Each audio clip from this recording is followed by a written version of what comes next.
Hi అండి, అందరికీ నమస్తే. Welcome to Mokshi and Chaitu channel.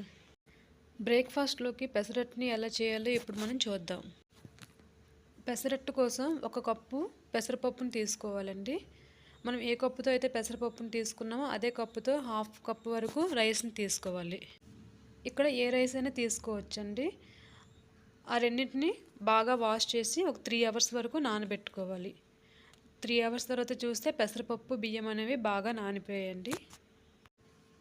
ఇప్పుడు ఒక మిక్సర్ జార్ తీసేసుకొని దాంట్లో కొద్దిగా పప్పును వేసుకోవాలండి. తొక్కని తీయొద్దండి, తొక్కతో సహా పప్పు మిక్సీ చేసుకోవాలి. ఇప్పుడు దాంట్లోకి ఒక 10 నుంచి 12 వరకు వెల్లుల్లి రెబ్బల్ని వేసుకోవాలి. 1 ఇంచు వరకు అల్లం వేసుకోవాలి. మీ కారాన్ని బట్టి మీరు మిర్చి వేసుకోవాలండి. వీటంతటిని ఫైన్గా పేస్ట్ చేసుకోవాలి. ఇప్పుడు దాన్ని ఒక బౌల్లోకి ట్రాన్స్ఫర్ చేసుకోవాలి. అలాగే మిగిలిన పప్పును కూడా మిక్సీ చేసుకోవాలండి. ఇప్పుడు దాంట్లోకి మన రుచికి సరిపడా సాల్ట్ వేసుకోవాలి. ఇంకా దాంట్లోకి ఒక 1/2 స్పూన్ వరకు జీలకర్రని వేసుకోవాలండి. వీటంతటిని బాగా కలుపుకోవాలి.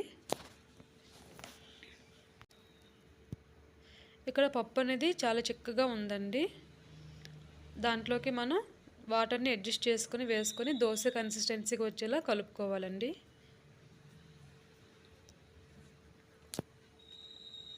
ఇదిగోండి, ఈ విధంగా దోశ కన్సిస్టెన్సీ వచ్చేలా మనం వాటర్ని అడ్జస్ట్ చేసుకొని కలుపుకోవాలి.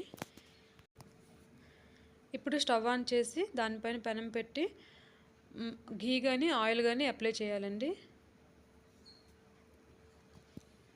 ఇప్పుడు మనం రుబ్బుకున్న ఆ పిండిని ఒక పెద్ద గరిటెతో సహా వేసుకొని ఇలా స్లోగా పెనం పైన మనం స్ప్రెడ్ చేసుకోవాలి. నిదానంగా చేసుకోవాలండి.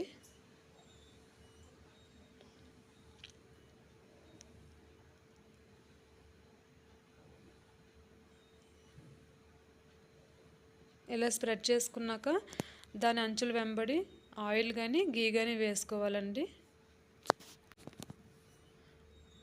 పెసరట్టుని మనం మీడియంలో పెట్టి నిదానంగా కాల్చుకుంటేనే బాగుంటుందండి.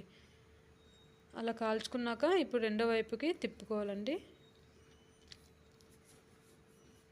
అదేవిధంగా మిగిలిన దోశలను కూడా చేసుకోవాలండి. రెండు వైపులు తిప్పుకుంటేనే పెసరట్టు అనేది చాలా టేస్టీగా ఉంటుంది. చాలా క్రంచీగా టేస్టీగా ఉంటుందండి. ఇప్పుడు దాన్ని ఒక ప్లేట్లోకి సర్వ్ చేసుకొని వేడివేడిగా అల్లం చట్నీతో కానీ కొబ్బరి చట్నీతో కానీ పెసరట్టుని తింటే చాలా బాగుంటుందండి. ఇక్కడ నేను కొబ్బరి చట్నీ ప్రిపేర్ చేశాను. పెసరట్టు కొబ్బరి చట్నీ రెడీ అండి. Thanks for watching. Please like, share and comments.